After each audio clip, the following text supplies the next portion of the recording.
8 मार्च 1534 को चित्तौड़ की महारानी कर्णावती ने इस्लामी शासकों के हाथों में जाने के बदले मृत्यु को चुना था।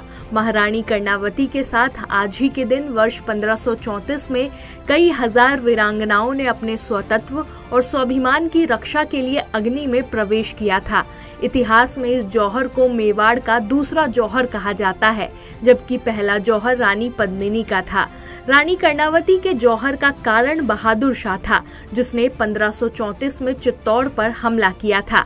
इस युद्ध में रानी कर्णावती की सेना ने बहादुर शाह का बहादुरी से सामना किया, लेकिन यह लड़ाई अधिक देर न चल सकी, जिसके बाद रानी कर्णावती की सेना ने साका और वीरांगनाओं ने जौहर करने का निर्णय लिया। जौहर से पहले रानी कर्णावती अपने दोनों बेटों विक्रमजीत सिंह और उदय सिंह को गुप्त मार्ग से पन्ना धाय के संरक्षण में बूंदी भेज चुकी थीं, इसलिए उनके दोनों बेटे सुरक्षित रहे। यहाँ आपको बता दें कि रानी कर्णावती राणा सांगा की पत्नी थी।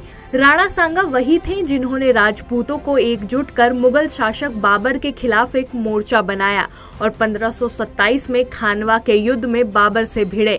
हालांकि इस युद्ध में राणा सांगा बुरी तरह से घायल हुए और कुछ ही दिनों बाद उनकी मृत्यु हो गई, जिसके बाद उनके बड़े बेटे विक्रमादित्य को सिंहासन पर बिठाकर महारानी कर्णावती ने शासन शुरू किया।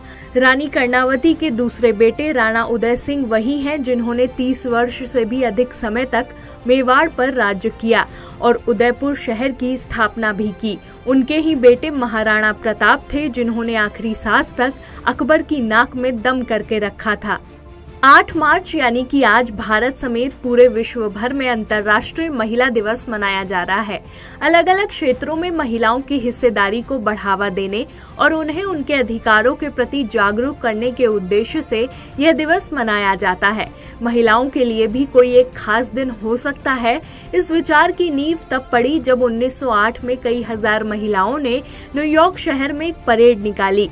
उनकी मांग थी कि महिलाओं के काम करने के घंटे कम हो, वेतन अच्छा मिले और महिलाओं को वोट डालने का अधिकार भी मिले।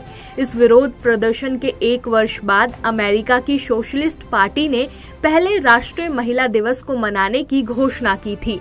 महिला दिवस को अंतर्राष्ट्रीय स्तर पर मनाने का विचार एक महिला क्लारा जेटकिन का था। क्लारा जेटकिन ने वर्ष 1910 में विश्व स्तर पर महिला दिवस मनाने का प्रस्ताव रखा। वहीं अंतर्राष्ट्रीय महिला दिवस को औपचारिक मान्यता 1975 में मिली थी।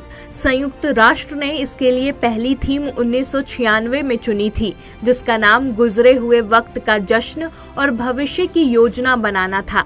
इस वर्ष अंतर्राष्ट्रीय महिला दिवस की थीम है, एक ऐसी दुनिया बने जहां हर किसी को बराबर का हक और सम्मान मिले।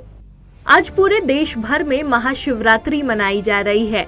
हर वर्ष फागुन मास के कृष्ण पक्ष की चतुर्दशी तिथि को ये त्योहार मनाया जाता है। आज देश भर के सभी ज्योतिर्लिंगों और शिवालयों में शिव भक्तों की भारी भीड़ देखने को मिल रही है। पौराणिक मान्यता के अनुसार फागुन मास के कृष्ण पक्ष की चतुर्दशी तिथि पर भगवान शिव सबसे पहले शिवलिंग के स्वरूप में प्रकट हुए थे। इसी कारण से इस तिथि को महाशिवरात्रि के रूप में मनाया जाता है। वहीं इस त्योहार को लेकर दूसरी पौराणिक मान्यता है कि महाशिवरात्रि पर भगवान शिव और देवी पार्वती का मिलन हुआ था। इस दिन ही भगवान शिव ने वैराग्य छोड़कर देवी पार्वती संग विवाह करके गृहस्थ जीवन में प्रवेश किया था। इसी कारण भगवान शिव और माता पार्वती के विवाह की खुशी में महाशिवरात्रि का त्योहार मनाया जाता है। आप सभी को महाशिवरात्रि